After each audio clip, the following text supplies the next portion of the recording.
Aquí comienza Compartir UCDM.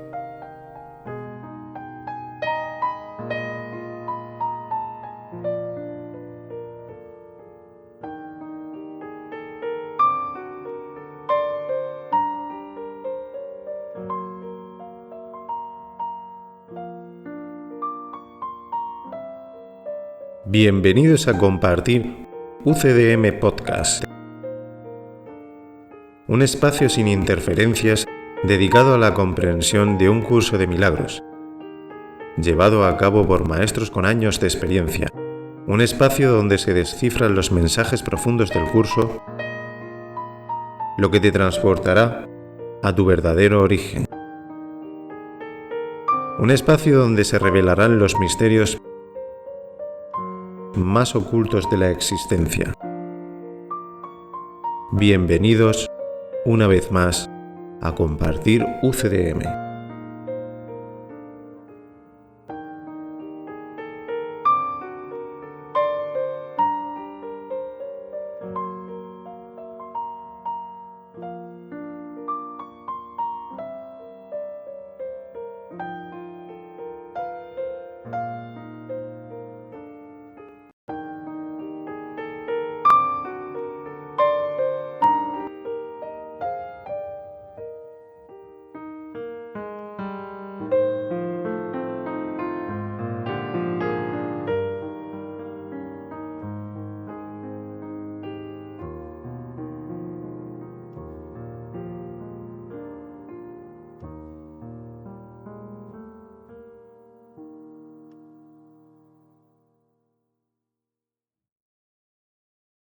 Buenas tardes, maestros y queridos aprendices. ¿Qué tal estáis?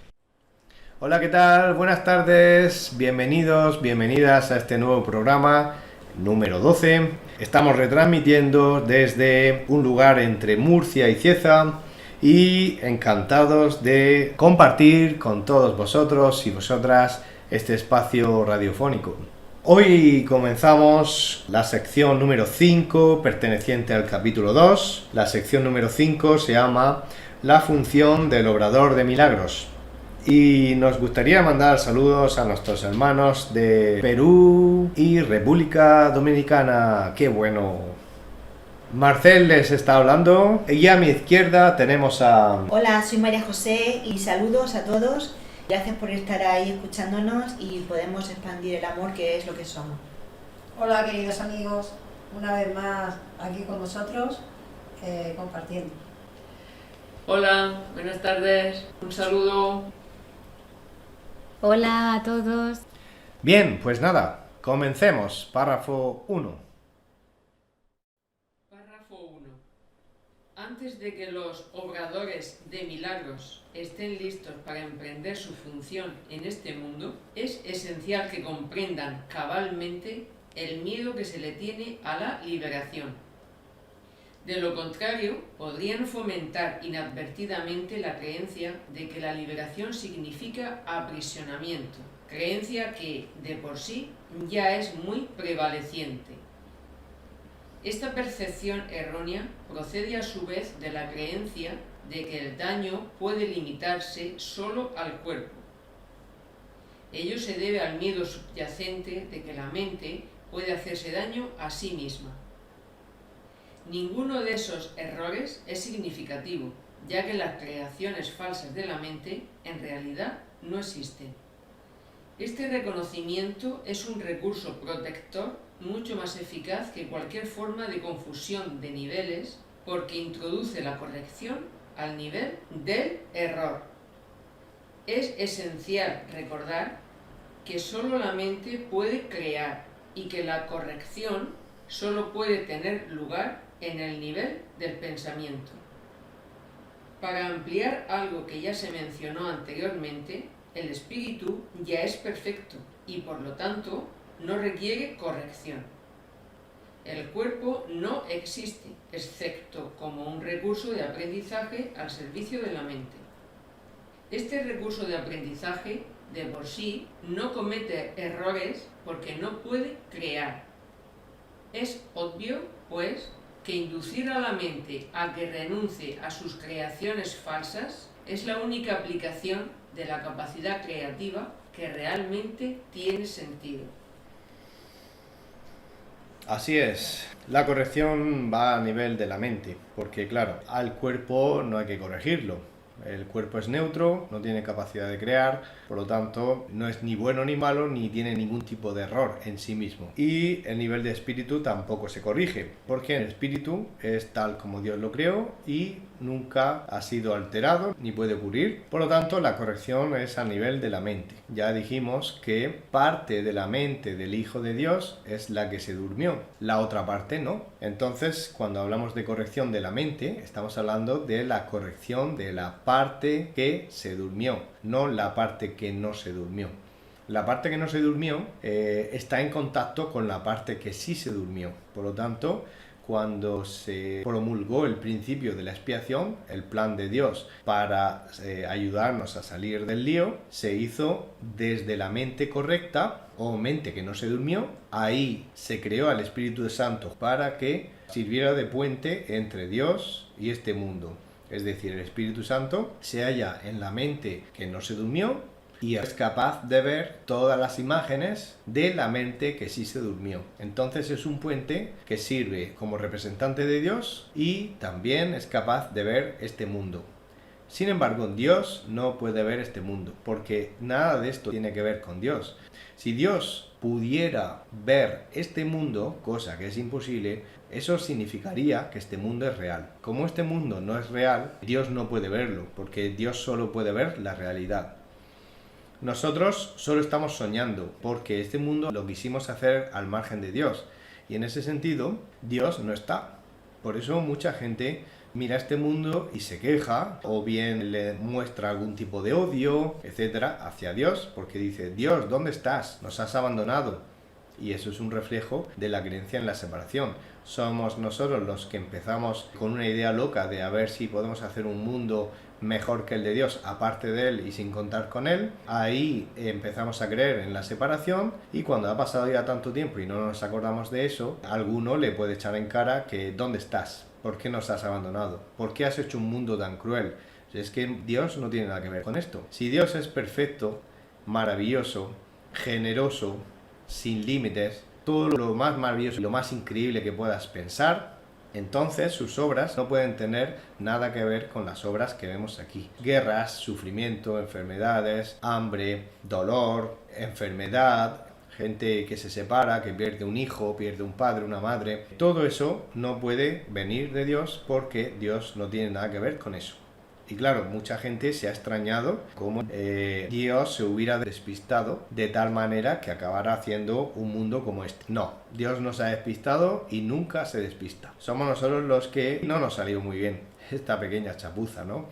Entonces lo mejor, como dijimos el otro día, es soltar, dejar caer y empezar de nuevo. Y eso significa volver al origen y volver a despertar y seguir disfrutando de las maravillas que no tienen ningún tipo de límite, caducidad o fin. Bueno, la sección se titula La función del obrador de milagros. Aquí ya se está empezando a insinuar que algún día nos convertiremos en maestros y lo que hemos aprendido también lo compartiremos con otras personas. Unos ya eligen, cuando llega ese día, dirigirse a mucha gente, y otros eligen dirigirse a su vecino o a un familiar, y ahí nada más. Eso no importa. Como dice el curso, enseñar es aprender. En la línea 1 se dice que es esencial comprender cabalmente, es decir, con razón, racionalmente o con lógica, el miedo que le tenemos a la liberación. En este mundo, como tenemos la percepción invertida, la tenemos al revés. Lo que es una liberación, al principio, antes de que se nos ayude a comprender las cosas, la interpretamos siempre como un aprisionamiento.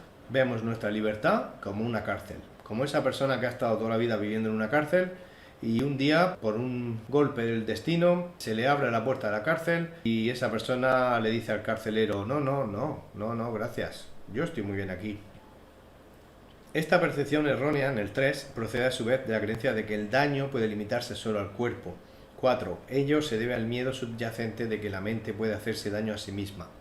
Efectivamente, como pensamos que la mente se puede hacer daño a sí misma, eso luego se proyecta hacia el cuerpo, y claro, los cuerpos pueden hacer daño a otros cuerpos, pues debido a esa creencia en la amenaza, creencia en que somos vulnerables mentalmente cuando nuestra mente nos la hizo Dios, pues claro, pensamos que alguien que llega a liberarnos podría tener algún tipo de intención oculta, maligna hacia nosotros. Eso siempre viene desde nuestro pasado. En nuestro pasado muchas veces nos han engañado o hemos caído en situaciones difíciles y bueno, no tiene nada que ver nuestro pasado con nuestro futuro. Evidentemente, si queremos liberarnos de nuestro pasado, tenemos que abrir la puerta al futuro. Abrir la puerta significa prudencia. En el mundo hay que tener prudencia con todo lo que parece venir de algo desconocido. Pero la prudencia no está reñida con la apertura de mente y con las ganas de ir a mejor. Ir a mejor significa quiero que mi vida mejore. Y eso tiene que ver con lo nuevo que llega a nuestras vidas. Entonces, una buena mezcla sería apertura de mente, pies en el suelo, ante cualquier tipo de creencia que llegue. Someterlo a la razón, por eso Buda, ya lo dijimos, dijo, discierne.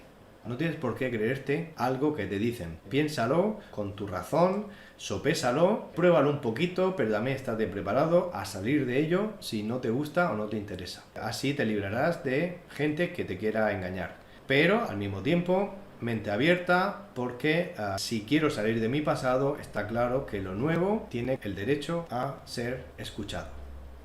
Respecto a lo que tú has comentado, yo en el pasado tenía esa creencia porque yo me sentía separada de Dios. Entonces, en mi parte errónea de la mente, me sentía culpable, porque como Dios me ha abandonado, esto que me está pasando en mi vida es culpa de Él, porque me ha abandonado. Pero cuando me di cuenta que solamente era un pensamiento erróneo, porque un padre no abandona a su hijo, al revés, lo tiene entre algodones, ¿cómo me va a dejar que yo sufra? Eran mis propias creencias de la parte errónea de mi mente que yo tenía sobre mí misma. Así es. Párrafo 2. La magia es el uso insensato o mal creativo de la mente. Los medicamentos físicos son una forma de hechizo, pero si tienes miedo de usar la mente para curar, no debes intentar hacerlo. El hecho mismo de que tengas miedo hace que tu mente sea vulnerable a crear falsamente. Es probable, por lo tanto, que no entiendas correctamente cualquier curación que pueda producirse, y puesto que el egocentrismo va normalmente acompañado de miedo, tal vez no puedas aceptar la verdadera fuente de la curación.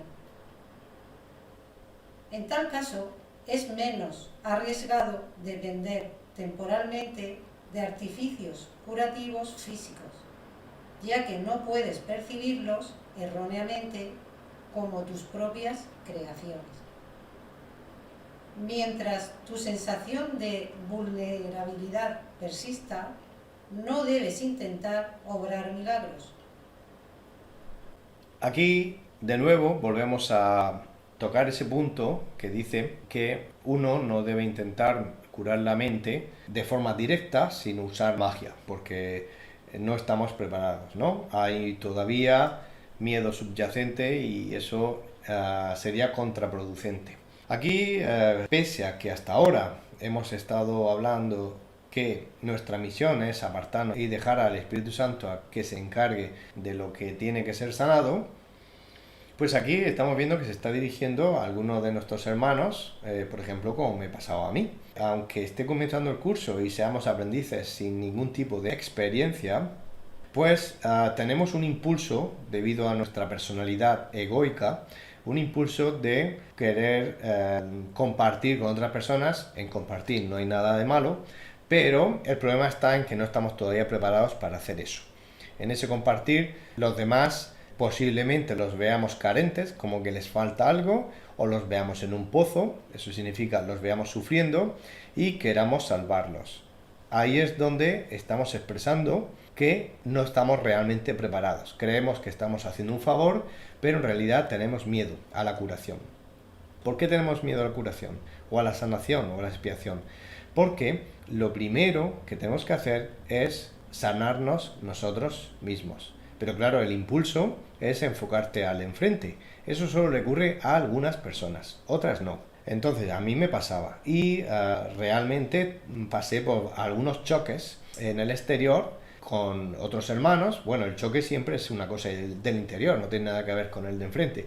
Pero es verdad que ese impulso de compartir al mismo tiempo que de ayudar a alguien al que veíamos con carencia, le veíamos con problemas, con conflictos internos, y aunque tuviéramos la buena voluntad o intención de ayudar, todavía no estábamos preparados para servir de máxima ayuda, sino más bien de entorpecer. Eso es un mecanismo que se hace para huir de la idea de que no tenemos que hacer nada. ¿Significa eso que nunca vamos a ser obrador de milagros? ¿Que nunca vamos a dedicarnos a los demás? No, claro que nos vamos a dedicar a los demás. Va dentro de nosotros. La cuestión está en cuándo salimos a la calle a desempeñar un trabajo. ¿Cuando hayamos terminado los estudios o antes? Si lo hacemos antes de los estudios, puede ser que en el trabajo cometamos errores y algunos pueden ser graves, porque no estamos preparados. Por eso normalmente uno se prepara antes de ejercer. En este sentido pasa lo mismo. El intento de ayudar a otros, basado en un error de percepción y en un impulso también de compartir, lo segundo es positivo, lo primero no tanto, pues nos olvidamos de lo que hemos estado diciendo hasta ahora todo el tiempo. Que nuestra misión es apartarnos y dejar que el Espíritu Santo cure nuestra mente. Si el objetivo es que los obstáculos sean despejados, ¿qué hacemos mirando al de enfrente? ¿O qué hacemos intentando arreglar sus problemas? Debemos empezar por nosotros mismos. Por eso en la línea 2 dice: los medicamentos físicos son una forma de hechizo, entre comillas, pero si tienes miedo de usar la mente para curar, no debes intentar hacerlo. Entonces, en el caso de tomar algún tipo de medicamento o tratamientos alternativos, todas las formas de tratamiento son formas de magia, porque pensamos que algo externo a nosotros es lo que nos puede curar. Y la curación está adentro y se hace en el mismo nivel, en el interior. Entonces, aquí te dice, bueno, si tú consideras que no tienes ningún tipo de miedo y que ves claro que no necesitas las cosas del exterior para sanar algo del interior, estupendo. Pero probablemente sentirás un poco de miedo y quizá al principio, si tienes por ejemplo algún dolor físico, pues la mayoría de gente normalmente necesita recurrir a la magia y está muy bien. Que nadie saque ninguna conclusión de que este curso de milagros intenta sustituir tratamientos de alivio o solución temporal del exterior ya existentes. No. No sirve para sustituir, sirve para ser complementario.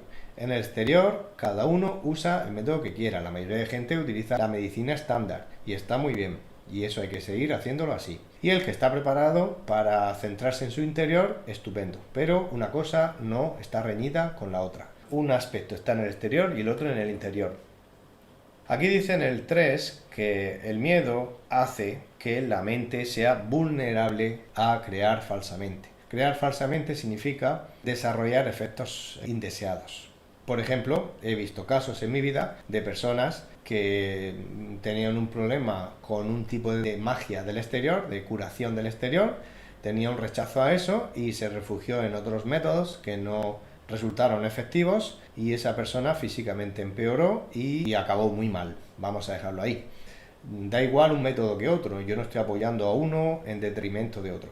Lo que estoy diciendo es que cuando pensamos que la solución está en el exterior, a veces ese miedo y esa creencia de que la sanación está en el exterior nos lleva a hacer cosas muy extrañas. Entonces, el rechazo a un método del exterior y preferencia de otro puede provocar que ese otro no sirva para nada porque se está creando en el exterior, o sea, proyectando, fabricando unas consecuencias basadas en el miedo. Cuando uno rechaza un camino y elige otro, se está diciendo a sí mismo inconscientemente: uy, no sé si me estoy equivocando con esto, veremos a ver si el no utilizar el otro medio me va a traer consecuencias negativas. A veces, cuando hay miedo, esto se proyecta afuera y ocurren consecuencias negativas sobre el cuerpo. Claro, ahí está el error de pensar que la solución está en el exterior. La solución está en el interior. Ahora, cuando uno está preparado. Aquí lo de que la mente sea vulnerable está unido al párrafo anterior, cuando decimos que creemos que a la mente se le puede hacer daño. A la mente no se le puede hacer daño. Puede venir Dios mismo a visitarte y nosotros tratarlo como el peor de los asesinos. Y es porque el miedo hace que tengamos la percepción distorsionada, que no seamos capaces de distinguir que es Dios y no otra cosa. Entonces, puede venir la mejor de las liberaciones a nosotros, pero interpretarla como una amenaza. Como dice en la línea 4, la verdadera fuente de la curación, fuente aparece en mayúscula, la verdadera fuente de la curación es el Espíritu Santo, que es representante de Dios. Cuando es Dios a través del Espíritu Santo el que nos llega a nosotros, la curación es inevitable. Entonces, cuando sabemos que un camino es seguro, no debemos entorpecer. Que un camino sea seguro significa, recordando lo que dijimos el otro día, que todavía no recordamos cuál es el verdadero significado de la curación. El verdadero significado de la curación, o de la sanación, o de la expiación, o de la corrección de la mente, es que es para siempre.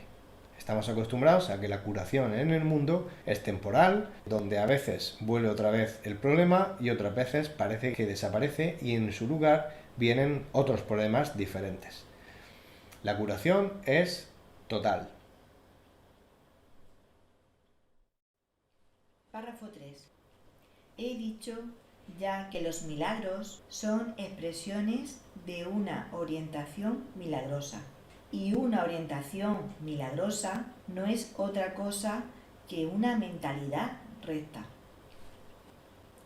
Los que poseen una mentalidad recta no exaltan ni menosprecian la mente del que obra milagros ni la del que los recibe. En cuanto que medio de corrección, sin embargo, el milagro no tiene que esperar a que el que los ha de recibir goce de una mentalidad recta. De hecho, su propósito es restituirle su mente recta.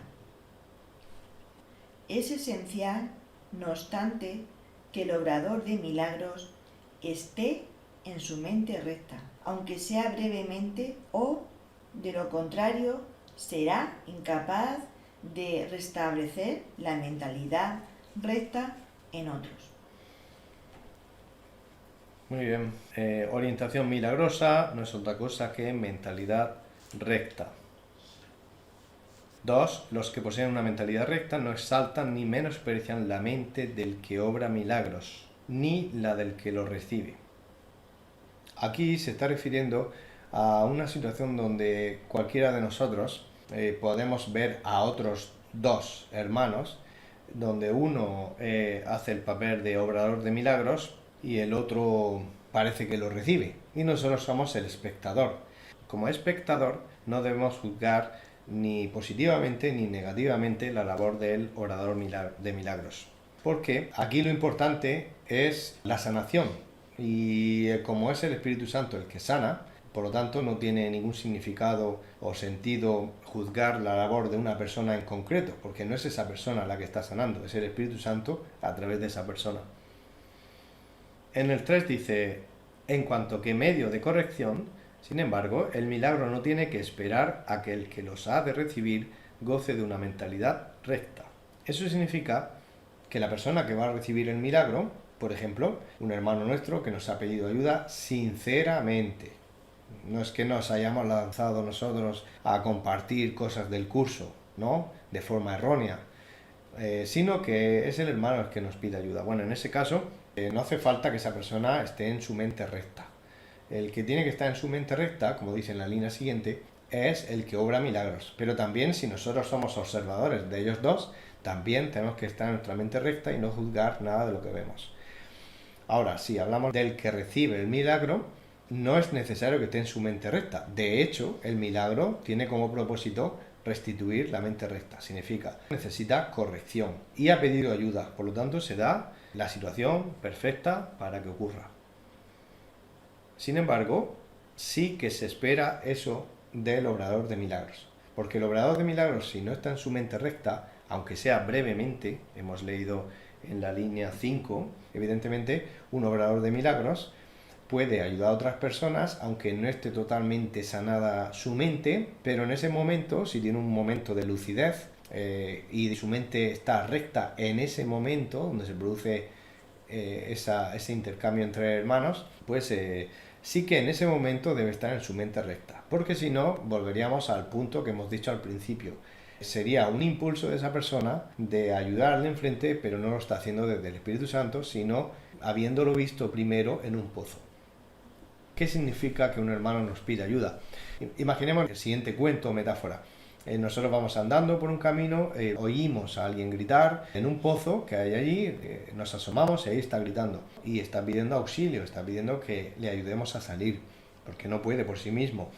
Bueno, si es sincera la petición de que quiere salir, pues lo lógico es que nosotros le echemos una cuerda y el hermano agarre la cuerda y salga.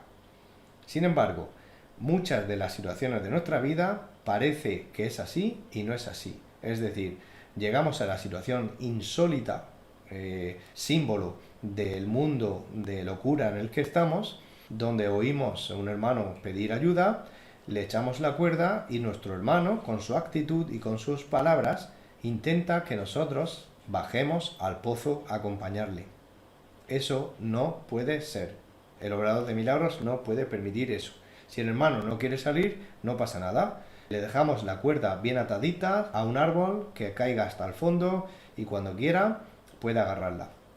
Y nosotros seguimos andando porque en nuestro camino somos muchos peregrinos. Y cualquiera que viene detrás de nosotros, cuando ese hermano pida ayuda con sinceridad, le ayudará a tirar de la cuerda hacia afuera. Pero nuestra misión no es confundirnos y en vez de que salga él, meternos nosotros, porque donde antes había un problema, ahora hay dos. El sentido de esta metáfora, creo que todo el mundo lo ha entendido, es que el obrador de milagros tiene que estar en su mente recta. No puede confundirse y meterse en el pozo, porque el pozo no existe. El hermano está en el cielo, está totalmente a salvo. Y el momento en el que el problema que está teniendo ahora mismo tiene fácil solución, agarrar la cuerda y salir. Pero parece que está en el pozo, pero nuestro hermano está en el cielo, porque el pozo forma parte del mundo de los sueños, de la ilusión. Pero nosotros, cuando ya hemos adquirido ese conocimiento de que no está pasando realmente nada, nuestra misión es recordarlo nosotros antes que nadie. Con nuestra buena memoria, también ayudamos a nuestro hermano a que se dé cuenta de que no era para tanto, que pensaba que realmente estaba en un infierno, pero que no era así y que tenía fácil solución.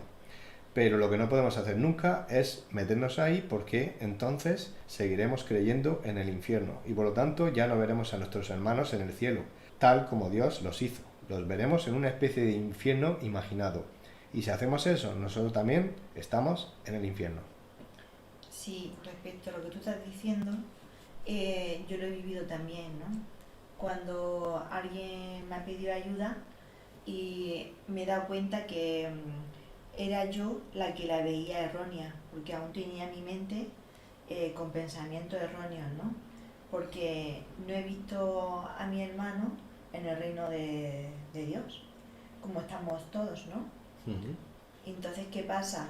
Que cuando te das cuenta que tu conexión con el Espíritu Santo utiliza cualquier medio para que el mensaje llegue a ti y también al de enfrente, da igual que en ese momento a lo mejor estés haciendo el curso, estás empezando, pero la conexión está abierta.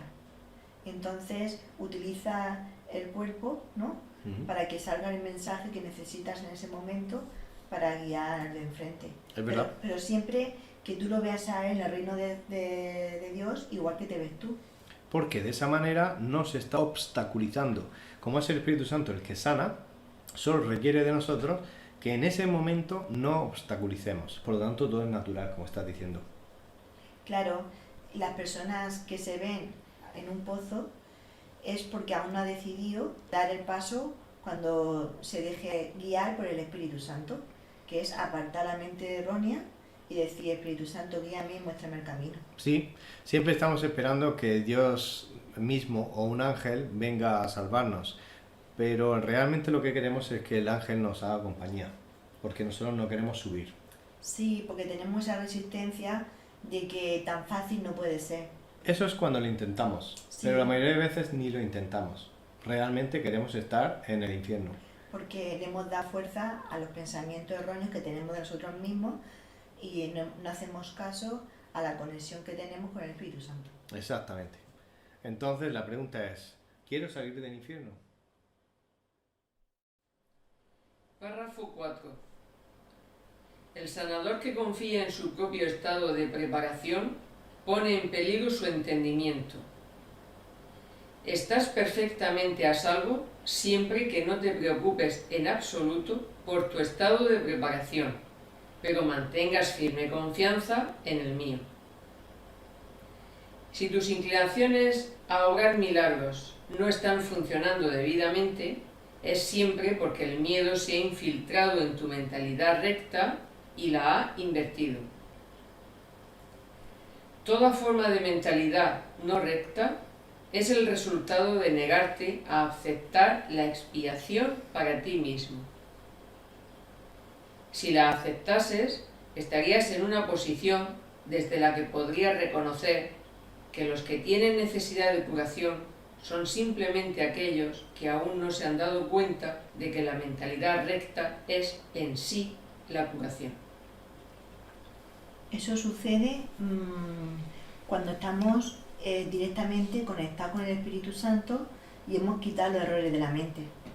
Porque en mi día a día me ha pasado eso, ¿no? Que yo, cuando empecé a hacer el curso, me di cuenta que cada vez que iba perdonándome a mí misma de pensamientos erróneos que yo tenía de mí misma, entonces cada vez me sentía más conexión con el Espíritu Santo a través de la mente recta.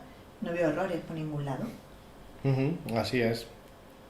Claro, es un proceso, ¿no? Dejarse llevar para ser corregido, eso te va quitando obstáculos, te vas sintiendo más conectado con el Espíritu Santo y todo va encajando, ¿no? Y eso te va dando cada vez más ánimos.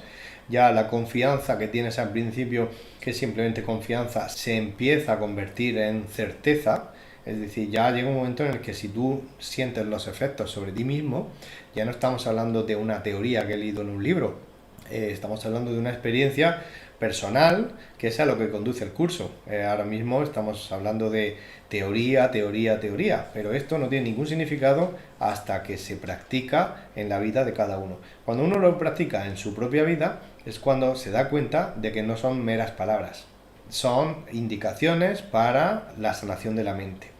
Esto es parecido a como si viéramos un cartel de kilometraje que te dice Buenos Aires 56 kilómetros, Santiago 28 kilómetros, Lima 39 kilómetros y así sucesivamente. Un cartel que nos anuncia una capital, una ciudad. Y entonces el cartel es como este curso. El cartel te indica hacia allá está, pero solamente tiene sentido el cartel hasta que hacemos caso de lo que dice el cartel. Hasta que uno no anda todo ese camino y llega a la dirección donde nos está enviando, es cuando comprobamos que lo que decía el cartel era verdad. Por lo tanto, el cartel en sí mismo no tiene sentido llegar a él y ponerse a limpiarlo, embellecerlo, quitarle las hojas del suelo, barrer el suelo, pintarlo porque se ha perdido un poco de color, ponerle algún adorno o quedarnos allí a decirle a otros que mirad qué bonito el cartel y que te manda para allá. La persona que hace eso no ha entendido el mensaje del cartel, que es que vayas a la ciudad. Por lo tanto, una vez que uno anda a la ciudad, llega un momento en el que el cartel ya no lo necesita, cuando ha encontrado esa ciudad. Pasa lo mismo con este curso y nosotros. Está muy bien todo lo que dice, es muy interesante, pero si uno no lo lleva a su vida, no puede descubrir todo lo que está prometiendo. Entonces, la sanación de la mente va acompañado de cada vez más claridad mental y ligereza, porque nos hemos soltado muchos obstáculos que nos pesaban en la mochila, ¿no? Seguimos la línea, ¿no? En la 1, el sanador que confía en su propio estado de preparación pone en peligro su entendimiento. Es decir, si uno cree que la sanación la hace uno y en vez de creer y saber que uno es medio a través del cual el Espíritu Santo es el que sana, pues ese sanador no sanado, que es un título de un capítulo que veremos más adelante, pues ese sanador no se está dando cuenta y se está confundiendo y no está recordando las palabras de este curso, que dicen: si no estás preparado para sanar, no lo hagas. Déjate en manos del Espíritu Santo, céntrate en tu propia sanación, que ya habrá tiempo de dedicarte a los demás. Si quieres dedicarte a los demás y no estás preparado, la cosa no va a salir muy bien. Cuando a uno las cosas le van mal, siempre le echa la culpa a todo lo que pasa afuera. La culpa no existe, pero como uno está confundido, es lo que hace. Este curso no tiene ninguna responsabilidad del mal uso que hagamos nosotros de él. Si nosotros, aunque se nos diga que no tenemos que hacer nada y que es el Espíritu Santo el que sana en nuestro interior, si en vez de eso nos olvidamos de nuestro interior y nos centramos en el exterior a intentar salvar a un hermano de su infierno, nosotros estamos haciendo un uso de este curso que no es el que se nos dice. Por lo tanto, los únicos responsables de eso somos nosotros, no el curso. Por lo tanto, como dice en el 4, uno lo único que tiene que hacer es aceptar la expiación para sí mismo, y así la mentalidad no recta se convierte en mentalidad recta. Y en el 5 dice: si la aceptases, estarías en una posición desde la que podrías reconocer que los que tienen necesidad de curación son simplemente aquellos que aún no se han dado cuenta de que la mentalidad recta es en sí la curación. Parece que hay que hacer algo especial, pero al final, ¿cuál es el final de todo este proceso de expiación? Que un sistema de pensamiento queda sustituido por otro sistema de pensamiento. Por ejemplo, si pensábamos que algunas personas eran culpables o yo me sentía culpable, el final de la expiación es llegar al punto en que yo digo: ahora veo a todo el mundo inocente, incluido a mí mismo. Entonces, ¿qué significa la expiación? Que antes pensaba una cosa y ahora pienso otra. Esa otra sí que refleja el estado del cielo, por lo tanto, me estoy preparando para el momento en el que despierte dulcemente.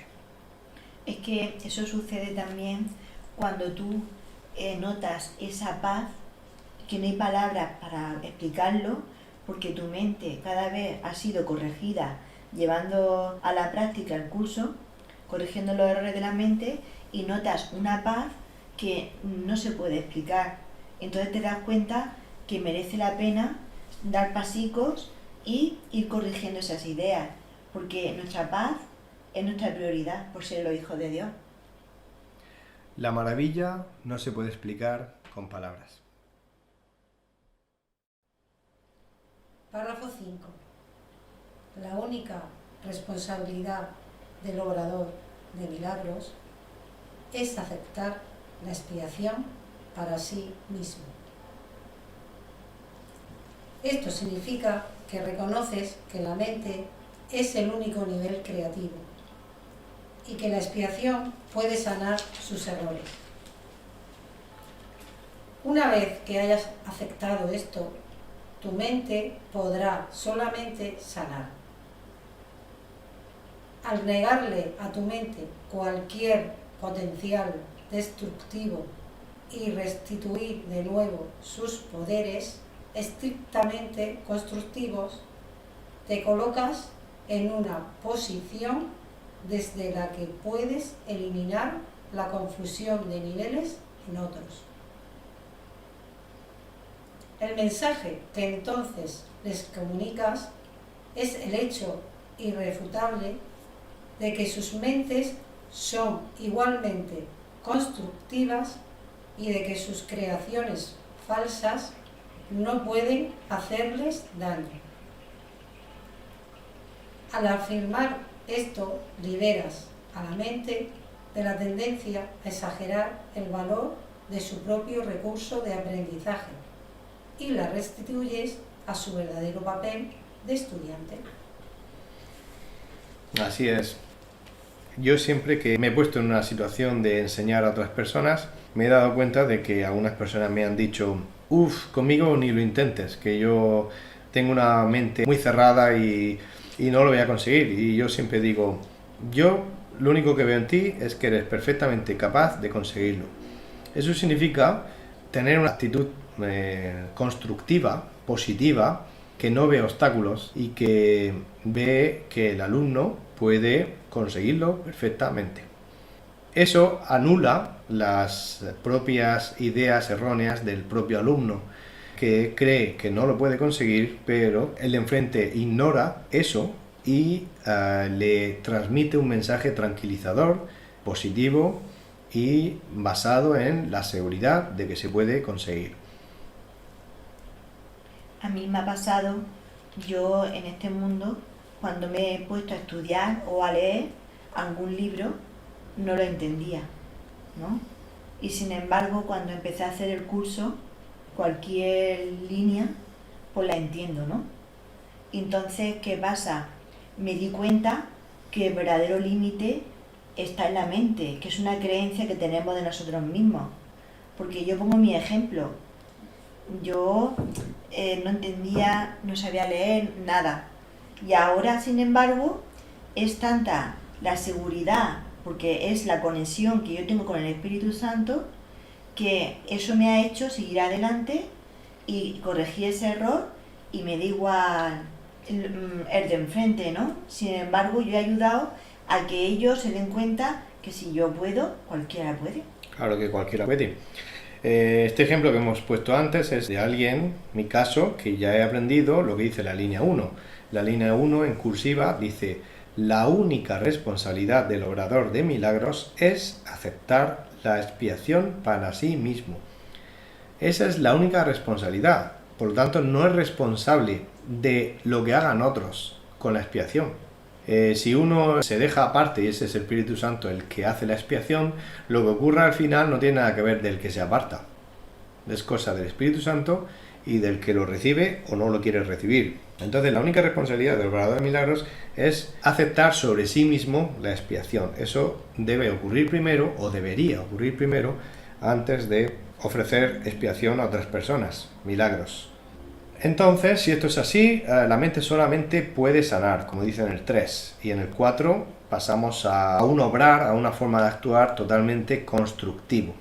Lo destructivo deja de ocurrir en la mente, por lo tanto la mente deja de ver amenazas y deja de ver destrucción, y lo único que ocurre es todo lo que refleja la mente tal como Dios la hizo, es decir, una mente constructiva y creadora. Y en la línea 6 dice: al afirmar esto, liberas a la mente de la tendencia a exagerar el valor de su propio recurso de aprendizaje y la restituyes a su verdadero papel de estudiante.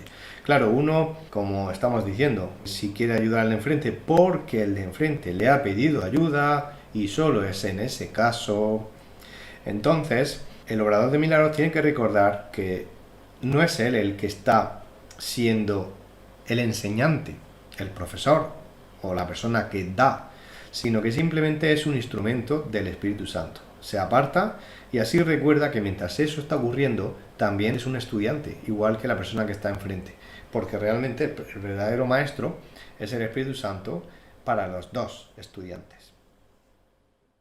Párrafo 6. Debe subrayarse nuevamente que al cuerpo le resulta tan imposible aprender como crear. En cuanto que recurso de aprendizaje se deja llevar simplemente por el estudiante, mas si se le dota falsamente de iniciativa propia, se convierte en una seria obstrucción para el mismo aprendizaje que debería facilitar. Solo la mente es capaz de iluminación. El espíritu ya está iluminado y el cuerpo de por sí es demasiado denso. La mente, sin embargo, puede hacer llegar su iluminación hasta el cuerpo al reconocer que éste no es el estudiante y que, por lo tanto, no tiene la capacidad de aprender. Es muy fácil, no obstante, poner al cuerpo en armonía con la mente, una vez que ésta ha aprendido a mirar más allá de él hacia la luz. Este párrafo sigue insistiendo en la idea que ya hemos hablado antes de que el cuerpo es totalmente neutro, no piensa por sí mismo, no crea por sí mismo y es un efecto de la mente. Es un efecto porque está en el nivel exterior y la mente está en el nivel interior. Los errores de la mente pueden pasar al exterior, a veces sí, a veces no, puede pasar al exterior y tener efectos. Así que el cuerpo no decide nada por sí mismo, es la mente la que necesita la corrección, como dice en el 3. Y en el 4 dice, el espíritu ya está iluminado y el cuerpo de por sí es demasiado denso. El espíritu está iluminado, por lo tanto no necesita corrección. En el 5 dice, la mente sin embargo puede hacer llegar su iluminación hasta el cuerpo al reconocer que éste no es el estudiante y que por lo tanto no tiene la capacidad de aprender. Aquí se nos está recordando que tenemos que tener en mente que no se trata de curar el cuerpo, se trata de curar la mente. Por lo tanto, siempre tenemos que centrarnos en la mente. Y si estamos viendo a alguien que tiene síntomas físicos, sobre todo cuando tiene síntomas físicos que nos impactan, porque en realidad todos los síntomas físicos son iguales, pero nosotros, como todavía creemos en los grados y en las diferencias, consideramos algunos síntomas inofensivos y otros síntomas no. Consideramos quizá una pequeña tos como algo sin importancia si solo se da una vez, pero si vemos otros síntomas nos impresiona y caemos en la trampa de pensar que esa persona está enferma. La enfermedad viene de la mente, lo que vemos en el cuerpo son sus efectos y siempre estamos hablando de nuestro interior. No estamos hablando de un caso de emergencia en el exterior, ya hablamos de eso la otra vez. En un caso de emergencia tenemos que aparcar un momento el curso y dedicarnos en el exterior a atender a esa persona o pedir ayuda. Pero eso es cuando hay emergencia. Pero si estamos hablando de que alguien tose, no hay diferencia entre una tos y mucha tos, salvo que esa persona nos pida ayuda. No tenemos que estar pensando, me voy a contagiar o va a contagiar a otros, debe tener algún tipo de enfermedad. Todos esos pensamientos hacen que se nos olvide que el hermano que tenemos delante es tal como lo hizo Dios y lo que estamos viendo no tiene nada que ver con Dios. Por lo tanto, las cosas de este mundo se tratan con las cosas de este mundo. Pero lo que yo tengo que recordar a la hora de ver es que la mente es la que necesita corrección. Si yo me despisto y cuando veo a un hermano toser pienso, veremos a ver si me contagia, tengo yo un problema en mi mente. Y es que creo en el contagio y creo en que yo puedo enfermar. Podemos dedicarnos a nuestro interior, afuera no hay que hacer nada, entonces debemos plantearnos, ¿por qué pienso yo en el contagio? ¿Por qué pienso en la enfermedad? ¿Por qué me da miedo? Todos esos pensamientos tienen que ver con el interior y conducen a la sanación. Ahí es donde buscamos al Espíritu Santo y le decimos, échame una mano, que eres tú el que te encargues de sanar. Yo no quiero percibir así, quiero percibir al Santo Hijo de Dios. Así que, como dice en el 6, es muy fácil, no obstante, poner el cuerpo en armonía con la mente una vez que ésta ha aprendido a mirar más allá de él hacia la luz. Cuando aprendemos a ver a todos los hermanos tal como son, no tal como los vemos, entonces es cuando nosotros estamos en mentalidad recta y en posición adecuada y perfecta para ser un obrador de milagros. Cuando en el punto 6 dice poner el cuerpo en armonía con la mente una vez que está aprendido a mirar más allá de él hacia la luz, para mí esto quiere decir que una vez que tienes más tiempo, porque aquí tenemos aparente tiempo, en mente recta y sabes que el cuerpo es neutro y que solamente es un medio de comunicación, eso es ponerlo en armonía con la mente. Y estás viendo más allá de la luz, ya no lo ves como un obstáculo, sino como un medio de comunicación. Sí, es así. Vale para los dos enfoques, tanto mirar al exterior, que es lo que hemos estado comentando todo el rato, como nuestro propio cuerpo. Hemos dicho hacia el exterior, vemos al hermano tal como es, no lo que dice su cuerpo. Y luego nuestro propio cuerpo, si solía tener algún tipo de síntoma, probablemente ese síntoma se vaya solito en el momento en que nuestra mente va siendo corregida, porque una cosa va detrás de la otra. A mí este párrafo me ha recordado cuando hace años, antes de conocer el curso, yo sufría mucho porque no sabía cómo unir la mente, el sentir y el comportamiento. Y Cuando conocí el curso, la verdadera sanación, estamos diciendo que es la sanación de la mente, te centras solamente en la sanación de la mente, vas corrigiendo errores que son creencias y lo vas corrigiendo de una manera muy sencilla porque tú solamente tienes que desear que la corrección se haga y el Espíritu Santo se encarga. Y una vez que tienes claro ese propósito, solamente te centras en eso. Con este entrenamiento mental que tiene 365 lecciones preciosas para llegar a ese entrenamiento mental, y llega un momento en el que ya el sentir es amoroso y el comportamiento pues también lo es, va solo, o sea que realmente el cuerpo es que responde en armonía a la mente. Cuando la mente está en armonía, el cuerpo responde. Es que eso funciona porque ya te has quitado varios obstáculos de pensamientos erróneos de la mente errónea que tenemos, ¿no? Y has dado todo lo posible en confiar y seguir avanzando sin dudar de ello. Claro. Yo quería amar, sin embargo, con un sentimiento de culpa tan fuerte en la mente, es imposible poder amar. Ves mucha carencia, ves muchas necesidades en el mundo, entonces yo no podía ser feliz.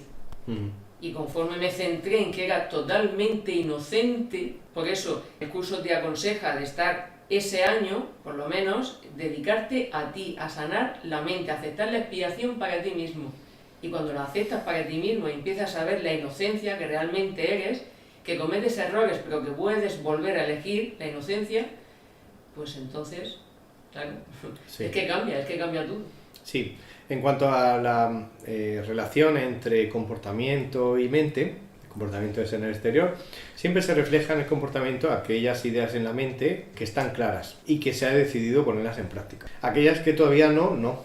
Es decir, el comportamiento refleja solamente la consciencia, vamos a decir. Refleja aquello de lo que somos conscientes, pero sobre todo somos conscientes no porque hayamos leído la idea en el curso, sino porque ya lo ponemos en práctica. Al ponerlo en práctica, ahí hay una decisión de la nueva idea, ponerla en práctica, y ahí es cuando se refleja en el comportamiento. No ocurre nada en el comportamiento por azar, siempre viene como consecuencia de lo que hay en la mente. Párrafo 7. El aprendizaje que verdaderamente corrige comienza siempre con el despertar del espíritu y con el rechazo de la fe en la visión física. Esto frecuentemente entraña temor, ya que tienes miedo de lo que tu visión espiritual te mostraría. Anteriormente dije que el Espíritu Santo no puede ver errores y que solo puede mirar más allá de ellos hacia la defensa de la expiación. No cabe duda de que esto puede producir incomodidad, mas la incomodidad no es el resultado final de la percepción. Cuando se le permite al Espíritu Santo contemplar la profanación del altar, él mira de inmediato también hacia la expiación. Nada que él perciba puede producir miedo. Todo lo que resulta de la conciencia espiritual simplemente se canaliza hacia la corrección. La incomodidad se manifiesta únicamente para atraer a la conciencia la necesidad de corrección. Bien, el Espíritu Santo no puede ver errores, significa que no se pasa la vida repasando los errores de cada uno. Solamente cuando uno ya está dispuesto a sanar y a entregar un error, sabe que no es amor, no se queda mirando detalles ni analizando o clasificando ese error, simplemente se da cuenta de que no es una expresión de amor y se centra en la expiación. Claro, mirar este mundo al final, como lo hace el Espíritu Santo, que es a lo que aspiramos, se clasifica en dos tipos de mirada. O vemos expresiones de amor, o vemos expresiones de lo que no es amor. Y con eso es suficiente, el Espíritu Santo no necesita más, no necesita clasificar los errores o hablar de si uno es más difícil que el otro, no necesita nada de eso, simplemente se centra en la corrección. Bueno, todo empieza, como dice en la línea 1, cuando nos centramos más en el despertar del espíritu, que significa en estar de acuerdo en que la mente sea corregida y dejar de darle tanta fe, de tener tanta obsesión o tanta costumbre de confiar tanto en la visión física, porque la visión física, igual que el resto de sentidos físicos, como dijimos el otro día, continuamente engañan. Por lo tanto, más desconfiamos en nuestros propios sentidos, también en los sentidos de los demás, obviamente, y nos centramos más en la mente. La verdadera visión es la visión con V mayúscula, es la visión espiritual. Como dice el 2, esto frecuentemente entraña temor, ya que tienes miedo de lo que tu visión espiritual te mostraría. Claro, al principio, dejar de confiar en nuestros sentidos y centrarnos más en la visión interior probablemente nos dé miedo o tengamos un pequeño rechazo o reparo a hacerlo. Eso suele ser así, pero ya hemos dicho antes que estamos en un estado al principio donde confundimos la liberación con el aprisionamiento. En el 5, cuando se le permite al Espíritu Santo contemplar la profanación del altar, Él mira de inmediato también hacia la expiación. En el momento que queremos sanar, el Espíritu Santo se centra en la corrección.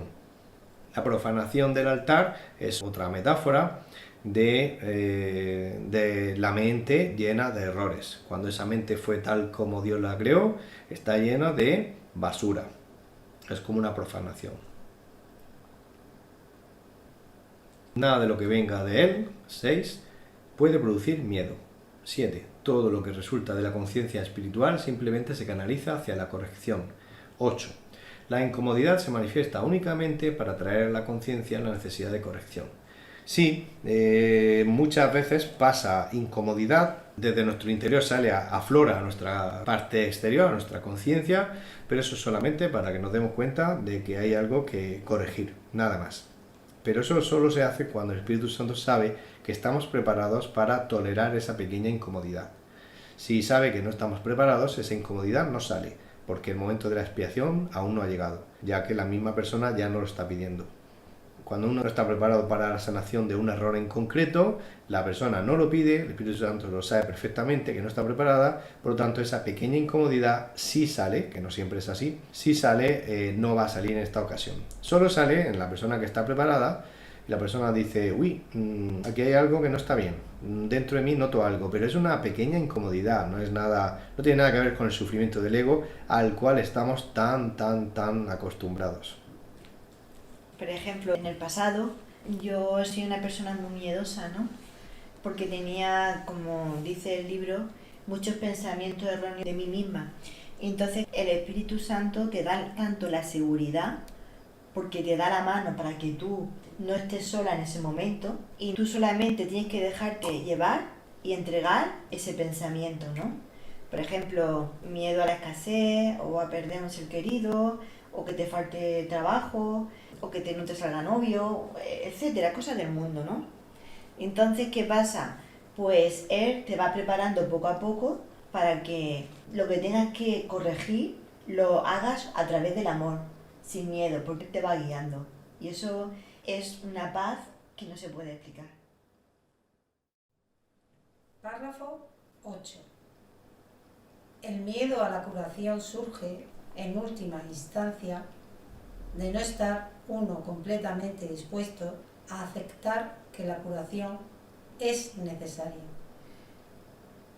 Lo que el ojo físico ve no es correctivo, ni tampoco es posible corregir el error mediante ningún medio físicamente visible.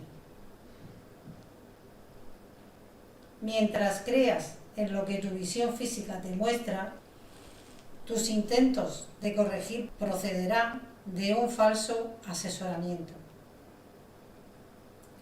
La verdadera visión queda nublada porque te resulta intolerable ver tu propio altar profanado. Mas, como el altar ha sido profanado, tu estado se torna doblemente peligroso a menos que percibas que así ha sido. Es que a lo que estamos leyendo en el párrafo 8 me viene cuando tú te das cuenta que romper las creencias o las capas que le ponemos a nuestros pensamientos erróneos, ¿no? De la parte de la mente errónea, son tan fuertes que cuando empezamos a deshacerlos, porque se lo vamos entregando al Espíritu Santo, es una lucha ahí, porque aún no estás dispuesto a soltar o a entregárselo al Ambrosio, como decimos nosotros, ¿no? Entonces a mí eso me ayudó un montón a darme cuenta que yo misma estaba agarrada a una creencia que ni me hacía feliz ni nada, porque no me identifico con ello. Ves erróneamente porque estás viendo a través de la mente errónea, no percibes la situación correctamente, porque está el miedo ahí a soltar esa creencia. Sí, dice en el 3, mientras creas en lo que tu visión física te muestra, tus intentos de corregir procederán de un falso asesoramiento. Y en el 4, la verdadera visión queda nublada porque te resulta intolerable ver tu propio altar profanado. Claro, mientras seguimos parcialmente, por un lado nos gustan las ideas del curso, pero por otro lado seguimos confiando en lo que nos muestran los ojos, pues aquí nos está diciendo que tomemos otra vez el caso anterior de ver un hermano con unos síntomas desagradables, tal como juzgamos estas cosas. En realidad todos los síntomas son iguales, tanto leves o graves. Pues cuando todavía estamos pendientes de lo que los ojos nos muestran, probablemente nos remueva algo por dentro. Y aquí nos está diciendo que como el exterior es un reflejo, la proyección es así, proyectamos hacia afuera lo que no queremos ver dentro, pero en realidad es un reflejo de lo que hay dentro.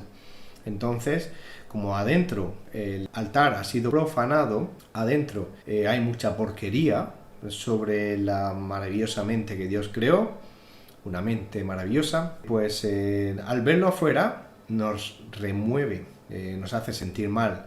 Y aquí nos dice en la siguiente línea, mas como el altar ha sido profanado, tu estado se torna doblemente peligroso a menos que percibas que así ha sido. Nos está diciendo, claro, al verlo afuera nos vamos a sentir muy mal, quizá nos presionemos porque pensamos que le estamos fallando al Espíritu Santo o esto no está funcionando, nos entran dudas. También probablemente es que nos estemos dedicando a sanar al de enfrente cuando no deberíamos estar haciendo eso, sino más bien solamente centrados en nuestra sanación. Esto último implica ver eso y decir, vale, he sentido algo que me ha quitado la paz dentro de mí. Bueno, pues en vez de dedicarme a lo de fuera, voy a dedicarme a ¿por qué no me siento en paz? Venga, pues voy a entregarlo y que esto me sirva de recordatorio final, porque entregar solo se entrega una vez, de una proposición firme, una decisión firme, porque la expiación va acompañada de una decisión firme. No nos olvidemos, no es simplemente que cambie la idea y ya está. Tenemos que vivir esa idea a continuación, si no, no tiene sentido. Entonces es una decisión de concentrarse en no darle importancia a lo que los ojos muestran.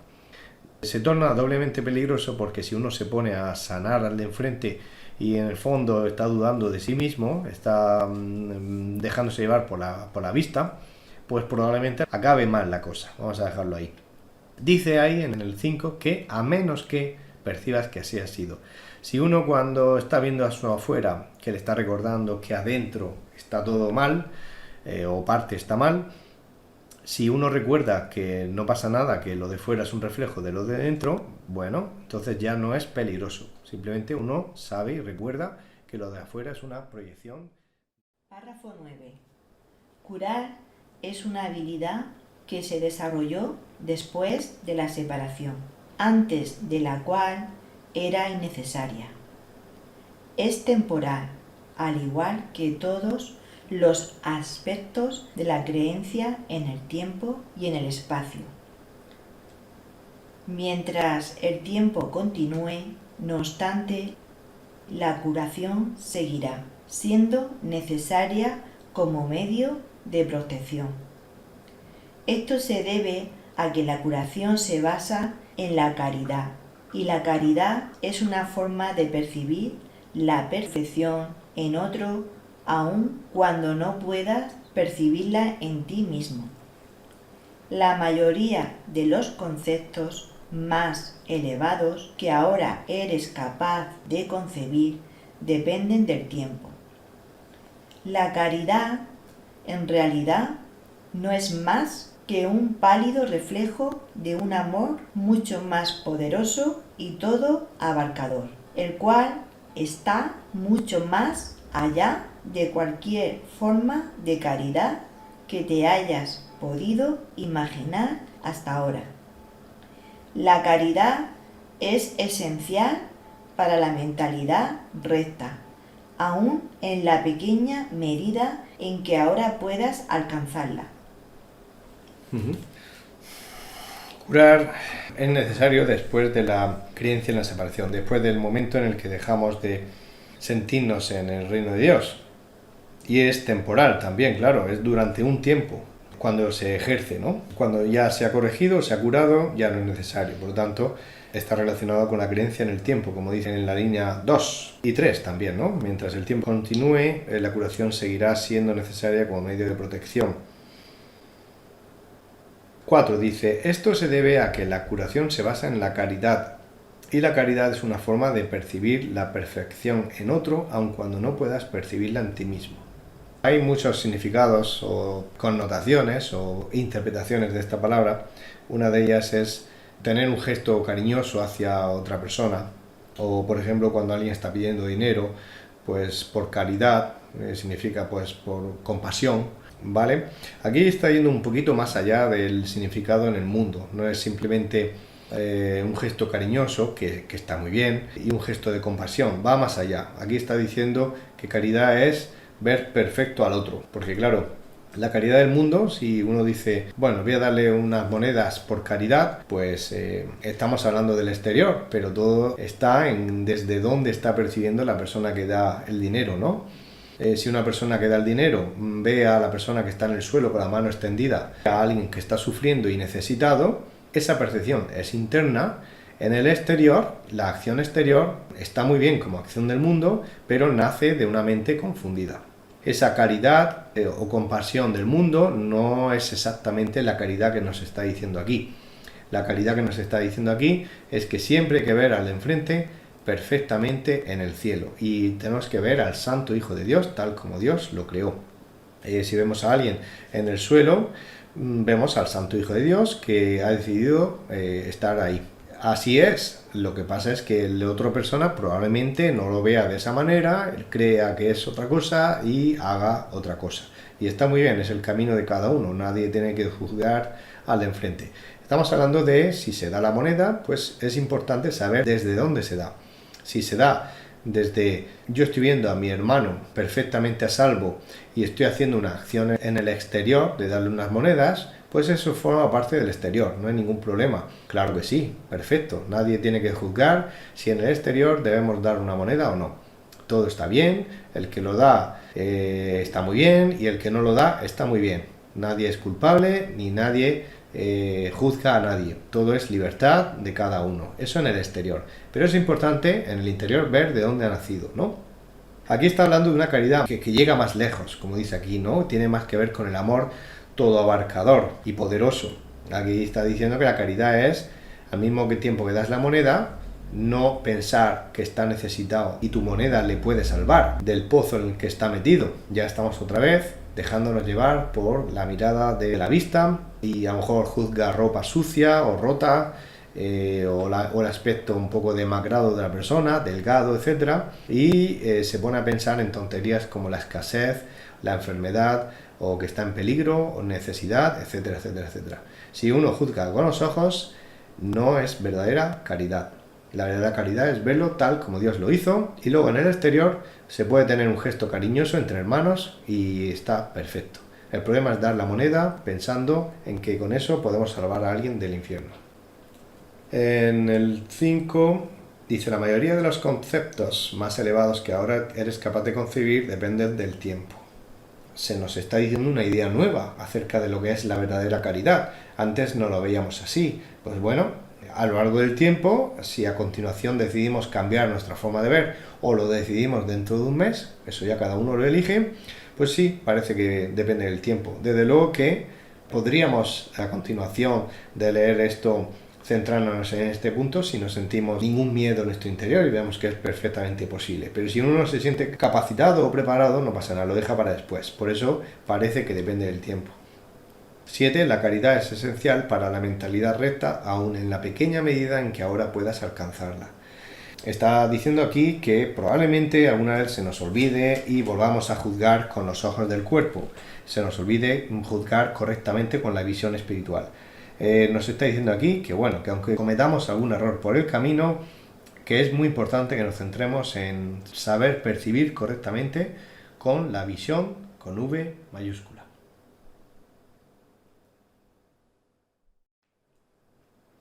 Párrafo 10. La caridad es una manera de ver a otro como si ya hubiese llegado mucho más allá de lo que en realidad ha logrado en el tiempo hasta ahora. Puesto que su pensamiento tiene fallos, no puede ver que la expiación es para él, pues de otro modo no tendría necesidad de caridad. La caridad que se le concede es a la vez una confirmación de que necesita ayuda, así como el reconocimiento de que la aceptará. Estas dos percepciones denotan claramente su dependencia del tiempo, haciendo patente el hecho de que la caridad opera todavía dentro de las limitaciones de este mundo. Dije anteriormente que sólo la revelación trasciende el tiempo. El milagro, al ser una expresión de caridad, tan solo puede acortarlo. Hay que entender, no obstante, que cuando le ofreces un milagro a otro, estás acortando su sufrimiento y el tuyo. Esto corrige tanto retroactivamente como progresivamente. Retroactivamente es hacia el pasado y progresivamente es hacia el futuro. Esto conecta con lo que hablamos el otro día de que el tiempo es holográfico, es decir, se podía ver como un círculo a través del cual nosotros estamos en la circunferencia, es decir, por el exterior, y miramos al centro desde los 360 grados diferentes. Estamos observando la misma cosa desde todos los puntos de vista. Esa concepción del tiempo no lineal, que sea la que estamos acostumbrados, porque pensamos que venimos de un pasado, pasamos a un presente y vamos hacia el futuro. Pero esa es nuestra experiencia cotidiana, basada en nuestra creencia, en la linealidad. En realidad, se puede observar desde cualquier punto. Por eso aquí nos está diciendo que el Espíritu Santo ve de la otra manera, y cuando corrige una idea equivocada en nuestra mente, probablemente nosotros la vivimos en el pasado y el Espíritu Santo la está corrigiendo en el presente, y sin embargo se corrige también en el pasado. Eso significa que la mente dormida del Hijo de Dios parece que está protagonizada por distintos individuos en distintos momentos del tiempo. Podemos coincidir en un espacio temporal todos juntos, pero muchos en su conciencia están anclados en el pasado y otros tienen un pensamiento muy centrado en el futuro y no saben vivir en el presente. También esas imágenes del pasado se van sanando, y los hermanos que van por delante, igual que están sanando, están ayudando a sanar a los que van por detrás, y estos a su vez también sanan a los que van por detrás. Y también hemos dicho otras veces que cuando tú eliges el perdón y la expiación, muchas líneas temporales futuras se borran. También lo hemos dicho. Por lo tanto, se borra tanto el pasado como el futuro. Eso también a mí en mi vida lo he pasado, ¿no? Y me ayudó a que, como yo tenía la necesidad de ayudar a los demás cuando empecé a hacer el curso, ¿no? Porque yo lo veía erróneamente como me veía a mí, pero me di cuenta que todos estamos montados en el mismo autobús. Lo que pasa es que cada uno elige su forma de vivirlo, ¿no? Entonces, gracias al curso, yo lo vi totalmente en el reino de Dios, tanto a ellos como a mí, aunque ellos eligieran en donde quieran estar atascados, porque lo veo totalmente en el mismo sitio que yo. La imagen sería un poquito más adecuada a un tren. Un tren también. Porque un tren tiene vagones, sí. Y aceptar la expiación unos antes que otros les pones en este símbolo que estamos utilizando en distintos vagones, y también en distintos trenes. Si uno decide pararse en la estación, cada minuto sale un tren, por lo tanto habría una diferencia de 1 o 2 trenes, pero en realidad el ejemplo del tren se acaba cuando la persona que parece que iba más despacio acelera, pasa una temporada sanando y de repente sube al mismo tren en el que estamos nosotros. Bueno, dice, hay que ver a esa persona, la caridad, en el 1, como si estuviera mucho más allá de lo que en realidad ha llegado hasta ahora. Claro, es que tenemos que ver al Santo Hijo de Dios, y eso está mucho más allá, parece futuro, de lo que está ahora. Puesto que su pensamiento tiene fallos, no puede ver que la expiación es para él. La caridad significa, claro, si vemos que el de frente tiene algún tipo de problema, pero solo no tenemos que juzgar qué problema, porque si recordamos que el único problema que hay es creer que estamos separados de Dios, ese es el único problema real, creer que estamos separados. Si dejas de creer que estás separado, el único problema desaparece, ya no hay más problemas. Por lo tanto, lo que vemos delante de nosotros no es un problema. Pero evidentemente el hermano que está enfrente, si nos está pidiendo ayuda, estamos en esta situación. Si nos está pidiendo ayuda, porque si no nos está pidiendo ayuda, ya no es caridad, estamos sufriendo con él y los dos estamos en el pozo. Cuando nos pide ayuda el hermano, pues evidentemente algún tipo de ayuda necesita porque lo está pidiendo, ¿vale? Pero es porque él se siente en un pozo, pero nosotros no tenemos que verlo en un pozo. Nosotros no tenemos que ver a alguien que tiene un problema, porque si nosotros sabemos que con echarle la cuerda sale del pozo, ¿cómo vamos a ver que hay un problema si tiene solución? No hay problemas si hay solución, y como siempre hay solución, no hay problemas. El único problema es creer que estamos separados de Dios. Así es que nosotros tenemos que tener bien claro que no hay ningún problema, pero quizá el hermano que nos está pidiendo ayuda sienta que necesita, y claro que sí. Eso es la línea 2. Línea 3. La caridad que se le concede es a la vez una confirmación de que necesita ayuda, así como el reconocimiento de que la aceptará. ¿Vale? El otro necesita ayuda, así lo siente, muy bien. Y también nosotros tenemos que saber que nosotros se la queremos dar, pero eso siempre y cuando tengamos claridad con respecto a que nos lo está pidiendo. Tiene que haber claridad en esto. Si no lo está pidiendo, no tenemos que ver que alguien necesita ayuda. Ahí hay un problema de vista. Si nos pide ayuda, sabemos que la va a aceptar. No tiene sentido que pida ayuda y luego no la acepte. Si ese fuese el caso, si pide primero ayuda, pero luego le da miedo y la rechaza, lo mejor es dejar al hermano tranquilo, porque pasará otro hermano, en ese ejemplo del camino, donde todos somos peregrinos. Si le hemos puesto la cuerda y no la quiere coger una vez que le hemos dado la ayuda, pues no pasa nada, la cuerda está agarrada a un árbol, cae hacia abajo y nosotros no podemos acompañarle un rato, pero no podemos permitir que nos retrase en nuestro viaje. Por lo tanto, la cuerda queda puesta y otro peregrino que va detrás de nosotros, por ejemplo, mañana o pasado o dentro de un año, cuando el del pozo, que se ve así, no es que esté en un pozo, se ve así, al que pasa le pide ayuda y esta vez es una petición auténtica. Entonces, si no es una petición auténtica, no pasa nada. Se le ofrece la cuerda, pero seguimos con nuestro camino.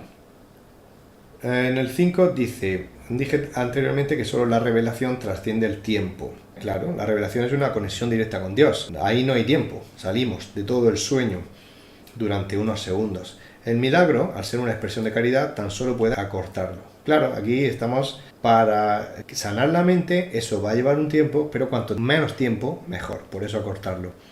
7. Hay que entender, no obstante, que cuando le ofreces un milagro a otro estás acortando su sufrimiento y el tuyo. No es una cuestión solo de ayudar al de enfrente porque está pidiendo ayuda, sino que tú también con él avanzas. Esto corrige tanto hacia atrás como adelante, como hemos dicho. Por lo tanto, sigamos avanzando. Principios especiales de los obradores de milagros. Bueno, a continuación, todavía dentro de esta sección número 5, vamos a enumerar unos cuantos principios que todo obrador de milagros debe conocer. Los vamos a unir de 2 en 2 o de 3 en 3 y lo iremos anunciando. Por ejemplo, comenzaremos por los párrafos 11 y 12. Párrafo 11 y 12. El milagro elimina la necesidad de tener preocupaciones de rango inferior, puesto que es un intervalo de tiempo que está fuera de las coordenadas temporales en las que normalmente operamos, las consideraciones normales con respecto al tiempo y al espacio no le afectan. Cuando obres un milagro, yo haré los arreglos necesarios para que el tiempo y el espacio se ajusten a él. Párrafo 12. Es esencial hacer una clara distinción entre lo que se crea y lo que se fabrica. Toda forma de curación se basa en esta corrección fundamental de percepción de niveles. Vale, pues preocupaciones de rango inferior significa que nosotros no tenemos que estar pensando en nada salvo en querer que la mente sea sanada. Se nos pide tan poquito, se nos pide una pequeña dosis de voluntad y nuestro papel es muy simple: no estorbar. Tenemos que dejar que el Espíritu Santo actúe sin que nosotros actuemos también al mismo tiempo y acabemos obstaculizando. Precisamente el objetivo es que los obstáculos se deshagan, se eliminen, se borren, pues lo que menos necesita el Espíritu Santo es que añadamos unos cuantos más. Por lo tanto, preocupaciones de rango inferior que tienen que ver con el tiempo o con el espacio no son cosa nuestra, es el Espíritu Santo el que se encarga. Ya hemos dicho en otras ocasiones, hoy también lo hemos mencionado, que, por ejemplo, algunas líneas de tiempo por las que teníamos que pasar y a lo mejor eran un poco de sufrimiento, quedan liberadas y no tenemos que pasar por ahí porque hemos decidido sanar. Nosotros nunca averiguaremos de qué nos libramos, pero esto es así. Nos libramos continuamente de muchas cosas cada vez que perdonamos. Y cuando no perdonamos, lo que está ahí como una posibilidad por la que tenemos que pasar, probablemente, si es el camino de nuestra vida elegido, probablemente acabemos pasando. Pero podemos librarnos de eso. Eso en cuanto al tiempo y también en cuanto al espacio. Uno a lo mejor se supone que tenía que estar en un sitio, que es donde iba a tener un accidente de tráfico, pero se movió el tiempo y acaba en otro sitio y se libra de eso. Y en el 12 decía, es esencial hacer una clara distinción entre lo que se crea y lo que se fabrica. Lo hemos dicho muchas veces, ¿no? Aquí solo se fabrica, no se crea. Es decir, aquí se proyecta. La proyección es una manera de crear falsamente. Significa que en realidad no se crea, no se convierte en realidad. Todo lo que aquí ocurre es temporal y pasajero, no queda como algo real. Es muy importante darse cuenta de estas dos diferencias, así como darse cuenta de la percepción de niveles. Es decir, saber que hay un interior y un exterior, y todo comienza en el interior y tiene reflejos en el exterior. Párrafos 13 y 14. Párrafo 13. Nunca confundas la mentalidad recta con la mentalidad errada. Reaccionar ante cualquier clase de error, de cualquier forma que no sea con un deseo de sanar, es una expresión de esa confusión. Párrafo 14. El milagro es siempre la negación de ese error y la afirmación de la verdad. Solo la mentalidad recta puede corregir de forma que sus efectos sean reales. De hecho, lo que no produce efectos reales, en realidad no existe. Sus efectos, por lo tanto, son nulos. Al no tener contenido sustancial, se presta a ser proyectado. Bien, nunca confundas la mentalidad recta con la mentalidad errada. Claro, todo el tiempo estamos insistiendo en lo mismo. La mentalidad errada son ilusiones, tonterías en nuestra mente, que cambiamos continuamente, entre tontería y tontería, pero que todas ellas al final las dejamos atrás. Estamos acostumbrados a eso en algunos sentidos y en otros nos agarramos a no cambiar de creencia. Todo eso queda atrás porque todo eso nos quita la paz. Y nos tenemos que centrar en la mentalidad recta. Mentalidad recta es aprender a percibir correctamente. aprender a juzgar correctamente. Dice, reaccionar ante cualquier clase de error, de cualquier forma que no sea con un deseo de sanar, es una expresión de esa confusión. Es decir, si notamos un error, bien sea en nosotros o en otros, a no ser que haya un espíritu de sanación, no tiene sentido reaccionar. Porque ya hemos dicho antes que el Espíritu Santo no ve errores. El Espíritu Santo solo percibe amor, expresiones de amor, o bien todo lo demás que no tiene sentido, pero no se pone a clasificar. Nosotros tenemos que aprender a mirar como Él y entonces no centrarnos en los errores de los demás o en los nuestros propios. Más bien centrarnos en la sanación, en querer sanar. Dentro de un ambiente de sanación y dentro de un ambiente donde todo el mundo quiere aprender a sanar y quiere corregir la mente, en ese ambiente sí que se puede hablar de errores, pero solamente cuando, por ejemplo, entre dos personas hay uno que le pide al otro con actitud sincera de pedir y el otro recuerda que su misión es estar en la mente recta a la hora de dar ese regalo, esa corrección. Y por último, se corrigen las ideas, nunca las personas. 14. El milagro es siempre la negación de ese error y la afirmación de la verdad. Claro, al final acabamos negando esa idea como verdadera. Acabamos dejando de darle valor y, por lo tanto, negamos que forme parte de la verdad o de la realidad. Negamos las ideas del ego.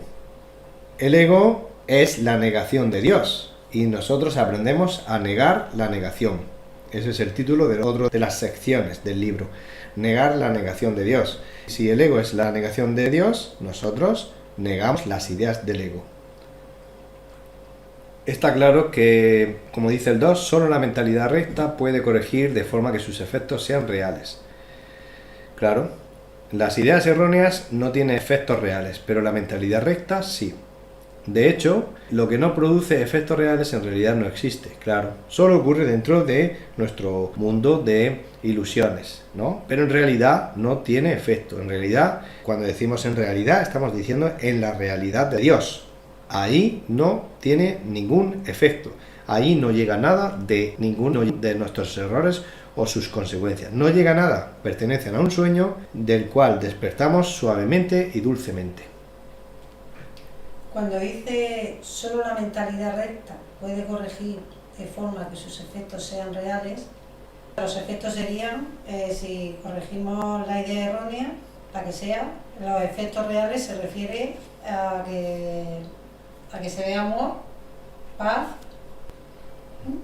Sí, efectivamente, claro, los efectos de corregir la mente son siempre descanso, alegría, el ánimo, uno se ve más positivo, confianza, al principio confía un poquito pero con muchas reservas, la confianza va creciendo, uno se encuentra muy impresionado de haber encontrado esto, muy agradecido, todo eso va creciendo en intensidad y todo esto le conduce a querer más, a seguir adelante y a darse cuenta de que este verdaderamente es la salida de esta locura y también la única manera directa, rápida, hay otras maneras, pero la más rápida para salir porque es una maravilla, viene de Dios. Además que cada vez que vamos corrigiendo las ideas erróneas de la mente, lo vas corrigiendo, te vas dando cuenta que te vas liberando de esas creencias, ¿no? Y debes sentirte separada de Dios. Y aparte de eso, este curso no es solamente para 5 minutos, es para toda la vida. Me refiero al mensaje, no al libro, ¿no? Porque es una liberación total. Sí, y además sus efectos se notan aquí. La mentalidad recta trae efectos reales, significa que los notamos aquí y son reales, pero cuando un obrador de milagros no está en su mente recta, no trae consecuencias reales. Y puede acabar en un pequeño lío. Imaginamos si alguien se dedicara a intentar imitar a Jesús en esos milagros del exterior, que no son exactamente los milagros que aquí comentamos. Ya dijimos en un momento que son acciones en el exterior porque la corrección en el interior no era suficiente para algunas personas y entonces se hizo eso también para llegar a aquellas personas que eran bastante incrédulas.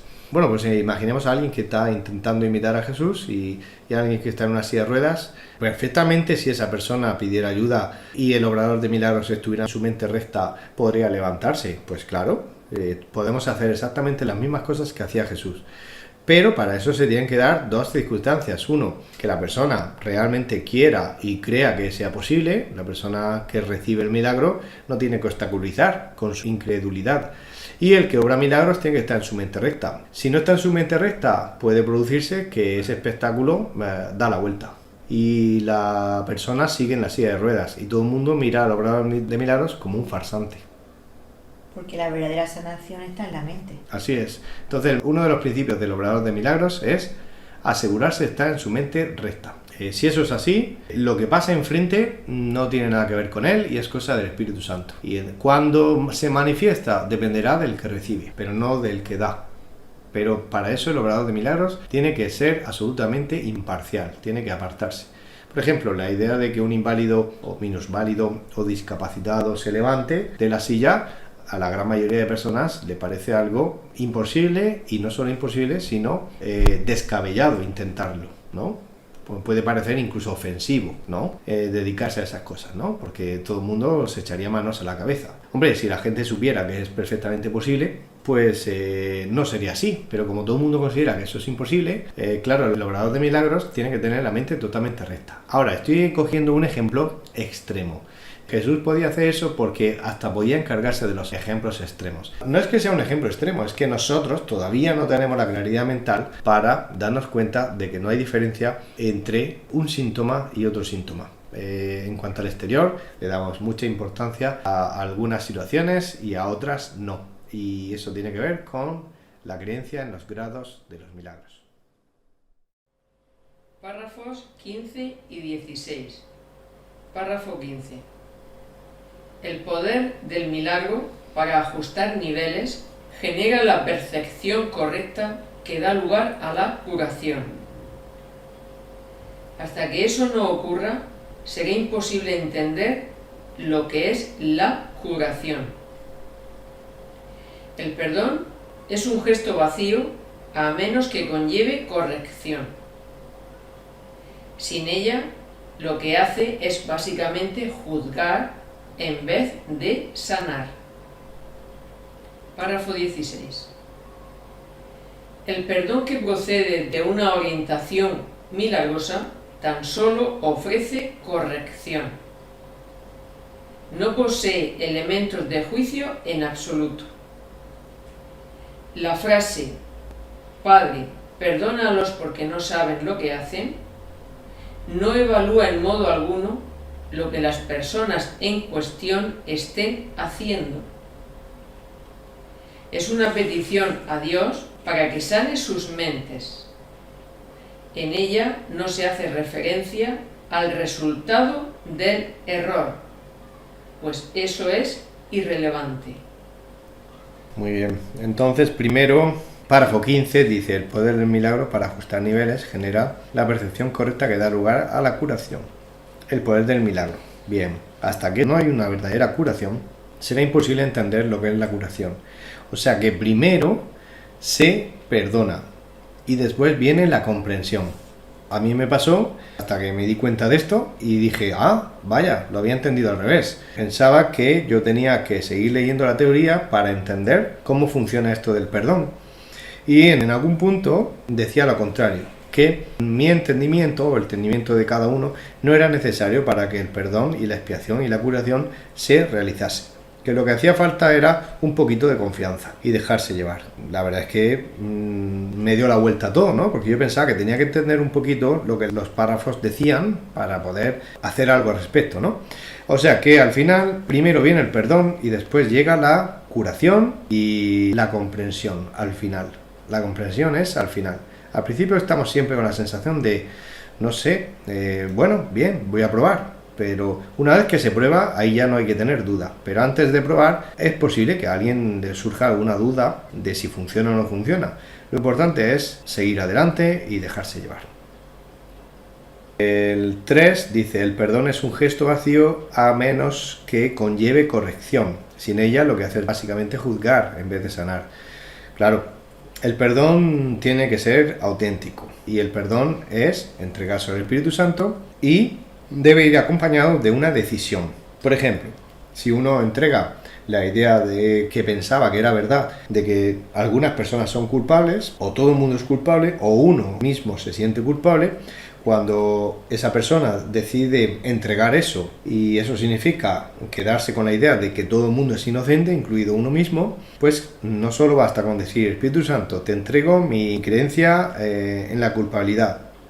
Vale, muy bien.